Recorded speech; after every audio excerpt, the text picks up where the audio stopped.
নমস্কার, আপনারা দেখছেন নিউজ নোভা বাংলা।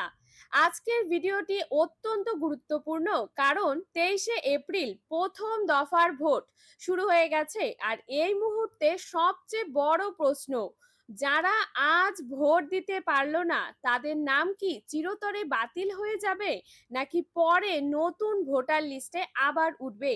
এই বিষয় নিয়ে বড় আপডেট জানিয়ে দিল নির্বাচন কমিশন। অনেক ভোটার সকাল থেকেই একটা বিষয় নিয়ে চিন্তায় ছিলেন। অনেকের বুথ স্লিপ আছে, আগের লিস্টে নাম ছিল, কিন্তু আজ চূড়ান্ত তালিকায় নাম না থাকায় তারা ভোট দিতে পারেননি। এখন প্রশ্ন হচ্ছে, এই নামগুলো কি পার্মানেন্টলি ডিলিট হয়ে গেল? নির্বাচন কমিশনের প্রকাশিত তথ্য অনুযায়ী আজ দুটি আলাদা তালিকা প্রকাশ করা হয়েছে। প্রথম তালিকায় রয়েছে সেই সব ভোটারদের নাম যাদের মামলা ট্রাইব্যুনাল থেকে ক্লিয়ার হয়েছে। এই নামগুলো সাপ্লিমেন্টারি ভোটার লিস্টে যোগ করা হয়েছে এবং তারা ভোট দিতে পারবে। দ্বিতীয় তালিকায় রয়েছে সেই সব নাম যেগুলো আপাতত বাতিল বা ডিলিটেড লিস্টে রাখা হয়েছে।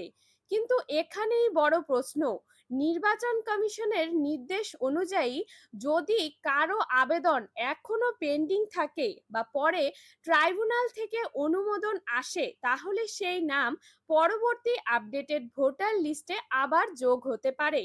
অর্থাৎ আজ ভোট দিতে না পারলেই নাম চিরতরে শেষ নয়। এটা খুব গুরুত্বপূর্ণ বিষয়। অনেকেই ভাবছেন নাম ডিলিটেড লিস্টে গেলে আর কোনোদিন ভোট দিতে পারবেন না। এটা সম্পূর্ণ সঠিক নয়।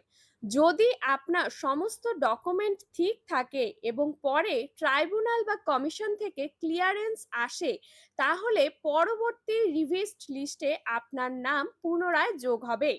বিশেষ করে দ্বিতীয় দফার ভোটের আগে আবার নতুন তালিকা প্রকাশিত হতে পারে। 23শে এপ্রিল প্রথম দফার ভোটের জন্য একরকম তালিকা প্রকাশ হয়েছে এবং 29শে এপ্রিল পরবর্তী দফার ভোটের জন্য আলাদা সাপ্লিমেন্টারি লিস্ট প্রকাশ হওয়ার কথাও বলা হয়েছে। সুতরাং যারা আজ ভোট দিতে পারেননি তারা অবশ্যই হতাশ হবেন না।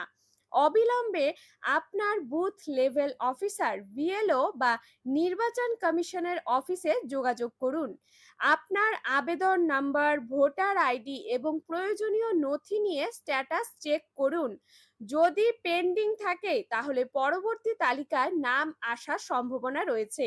আরেকটি গুরুত্বপূর্ণ বিষয়, আজ যাদের নাম ডিলিটেড লিস্টে আছে তাদের অনেকের ক্ষেত্রেই কারণ হিসেবে দেখা হয়েছে ডকুমেন্টে mismatch, address issue, duplicate entry অথবা ভেরিফিকেশন পেন্ডিং। তাই ডকুমেন্টগুলো অবশ্যই মিলিয়ে নেবেন।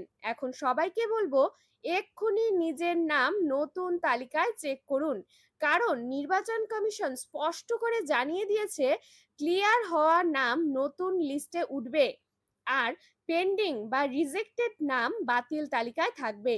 তবে পুনরায় নাম যোগ হওয়ার সুযোগ রয়েছে। এই আপডেটটি খুবই গুরুত্বপূর্ণ।